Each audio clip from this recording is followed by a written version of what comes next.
भीमा पाटस सहकारी साखर कारखान्याच्या 42व्या वार्षिक सभेत गोंधळ उडालाय।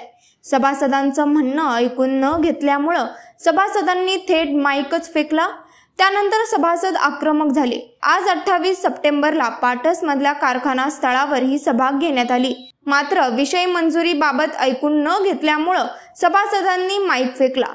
यावेळी दौंडचे भाजप आमदार आणि भीमा पाटस सहकारी साखर कारखान्याचे अध्यक्ष राहुल कुल आणि पुणे जिल्हा मध्यवर्ती सहकारी बँकेचे माजी अध्यक्ष आणि माजी आमदार रमेश थोरात हे उपस्थित होते।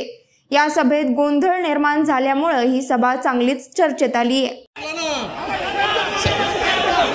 मंजूर केला, तू ऐकलं नाही का मंजूर केलेला?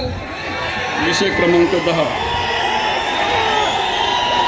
क्रमांक 10 मान्य अध्यक्षांच्या तोडफोड सगळ्यांना करता येते, तोडफोड करू नका। माईक मी हे बघ, तुम्हाला सगळ्यांना आधी प्रश्न विचारून दिले।